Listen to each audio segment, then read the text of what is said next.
It's not a grand epic or a thrilling adventure, but a simple, quiet story about my dog, Buddy, and a window seat. It's a story about observation, about the little worlds we often miss, and how sometimes the best seat in the house is the one that looks out onto the world. It all started a few months ago when we rearranged the living room. We moved an old cushioned bench right under the big front window.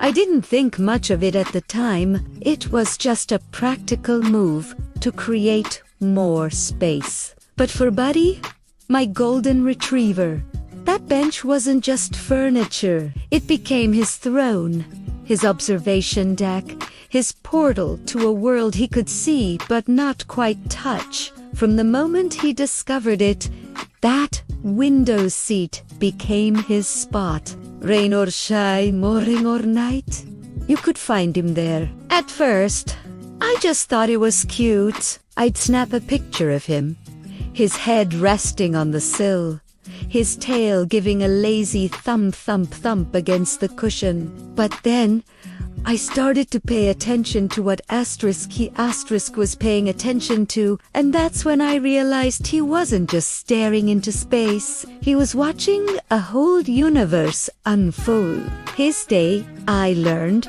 was structured around the rhythm of the neighborhood. The first event was always the morning jogger, a man in a bright neon shirt who ran past at precisely 6:45 a.m.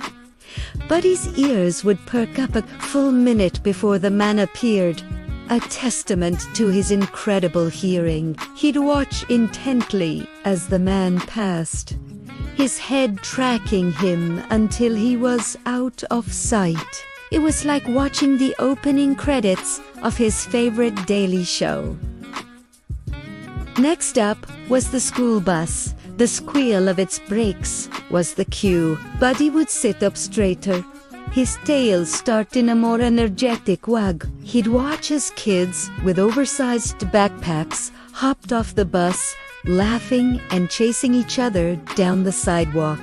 He seemed to recognize them, greeting each group with a soft woof under his breath, a quiet hello to his little human friends.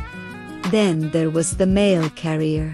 Unlike the stereotype, Buddy didn't bark ferociously. Instead, it was a ritual of intense curiosity. He'd press his wet nose against the glass, leaving a signature smear every single day.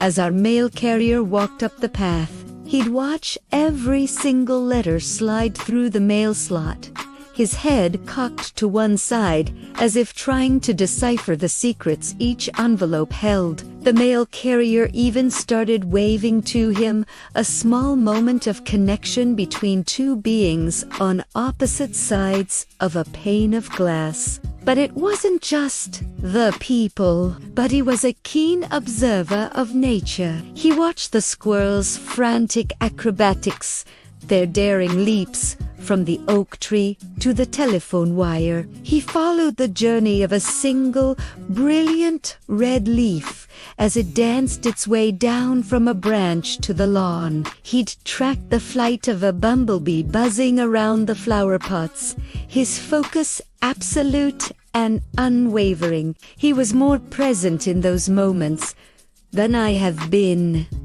in a long time. Watching him watching the world made me slow down, too. I began to recognize the different cars that belonged to my neighbors. I noticed the elderly couple who took a slow, hand-in-hand walk every afternoon. I saw the cat from 3 houses down on its daily patrol, a silent, furry ninja slinking through the shadows of the garden hedges. Buddy's window wasn't just his window anymore. It had become ours. I started joining him sometimes. I'd bring my morning coffee and sit on the floor beside his bench. I wouldn't say anything. We'd just sit in companionable silence, watching the world wake up together. In those quiet moments, I realized what a gift he was giving me. In our fast-paced, screen-filled lives, we're constantly told to be mindful, We download apps and read books on the subject. He wasn't worried about yesterday's dropped tennis ball or tomorrow's vet appointment. He was completely absorbed in the now.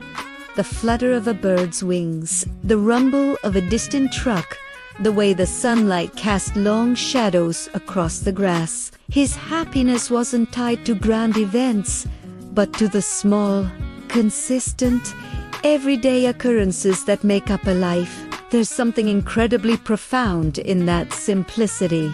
We spend so much time chasing big moments, big achievements, and big feelings that we often step right over the small, beautiful details that are happening right in front of us. Buddy's window seat became a daily reminder of this. It was a lesson in finding joy in the ordinary, in the predictable, in the quiet unfolding of a neighborhood street.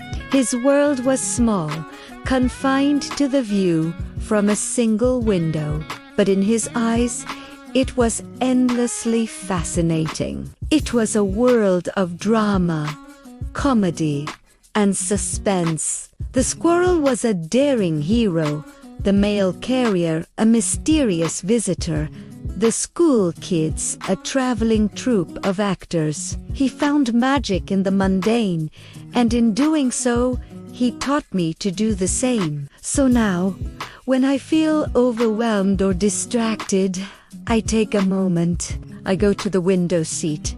Sometimes even when Buddy isn't there, I press my hand against the cool glass, right where his nose prints usually are, and I just watch.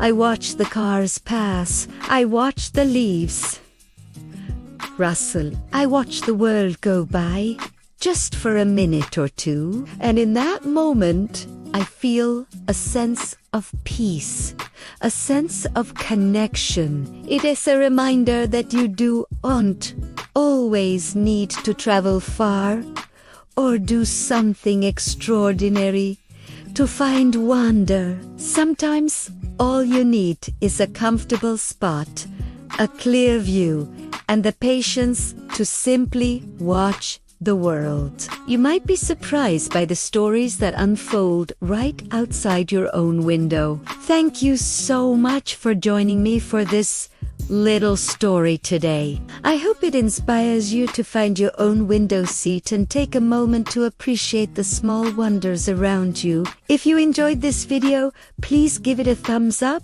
and don't forget to subscribe to the channel for more stories. We'd love to have you as part of our community. Thanks for watching, and we'll see you in the next one.